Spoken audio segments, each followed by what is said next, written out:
வணக்கம். மான்ட்ரியல் தேர்தல் தோல்வியின் பின்னர் லிபரல் அரசாங்கத்தின் முதல் நம்பிக்கை வாக்கெடுப்பு அடுத்த வாரம் நடைபெறலாம் என எதிர்பார்க்கப்படுகின்றது.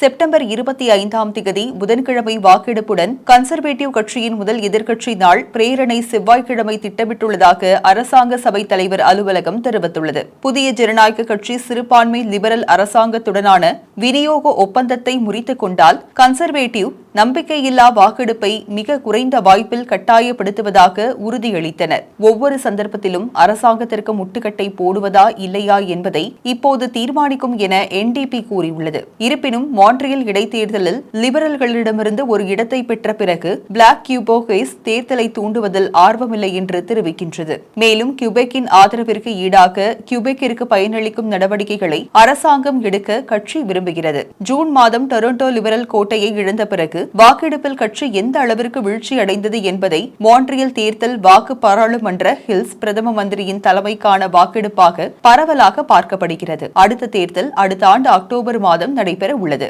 நேற்று பிற்பகல் ஒட்டாவாவில் உள்ள பார்லிமெண்ட் ஹில்ஸ் NDP தலைவர் ஜக்மீத் சிங் கடும் எதிர்ப்பாளர்களை எதிர்கொண்டுள்ளார். சிங் பாராளுமன்றத்தின் மேற்கு தொகுதியை நோக்கி நடந்து கொண்டிருந்த போது 2 பேர் அவர்களை பின்தொடர்ந்து கை தொலைபேசியில் காணொலி பதிவு செய்தனர். இன்று நம்பிக்கையில்லா வாக்களிக்கிறீர்களா என்று அவர்களில் யாரோ ஒருவர் கேட்டுள்ளார் மற்றும் ஒருவர் ஊழல்வாதி என்று திட்டியுள்ளார். இறுதியாக சொல்லப்பட்ட வார்த்தை சிங் காதில் விழவே அவர்களை நோக்கி திரும்பி வந்த NDP தலைவர் ஏதாவது சொல்ல விரும்புகிறீர்களா என்று கேட்டபோது தடுமாறிய இருவரும் நாங்கள் எதுவும் கூறவில்லை, பின்னால் இருந்து யாரோ கூறியதாக தெரிவித்தனர். இந்த நிலையில் அது நானாக இருந்தால் ஒப்புக்கொள்வேன் என்று பதிலளித்த சிங், நீங்கள் ஒரு கோழை, என் முகத்திற்கு நேரே சொல்ல தைரியமில்லாதவர்கள் என்று கூறிவிட்டு சென்றார். இந்த சம்பவம் தற்போது இணையதளங்களில் பரவலாகி வருவது குறிப்பிடத்தக்கது.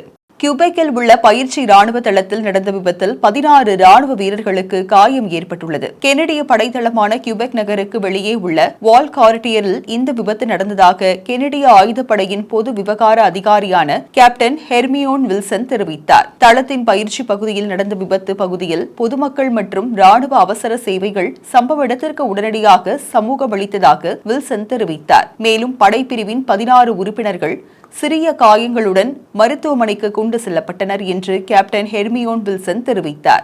ஸ்காப்ரோவில் உள்ள அடுக்குமாடி கட்டிடத்தில் ஏற்பட்ட தீ விபத்தில் ஒருவர் உயிரிழந்ததாக காவல்துறை தெரிவித்துள்ளனர். இந்த தீ விபத்து வார்டன் மற்றும் ஃபின்ச் அவென்யூஸ் பகுதியில் உள்ள 9வது மாடி கட்டிடத்தில் ஏற்பட்டுள்ளது. தீ சம்பவம் தொடர்பாக இரவு 8:30 மணிக்கு பிறகே அவசர குழுவினர் அழைக்கப்பட்டுள்ளனர். இந்த சம்பவத்தில் ஒருவர் உயிரிழந்து மேலும் ஒருவர் சிறு காயங்களுடன் மருத்துவமனையில் அனுமதிக்கப்பட்டுள்ளதாக மருத்துவ உதவியாளர்கள் தெரிவித்தனர். தீயினால் ஜன்னல்கள் உடைந்து விழுந்ததாகவும் ஆனால் தீ கட்டுக்குள் கொண்டுவரப்பட்டதாக தீயணைப்பு வீரர்கள் தெரிவித்தனர்.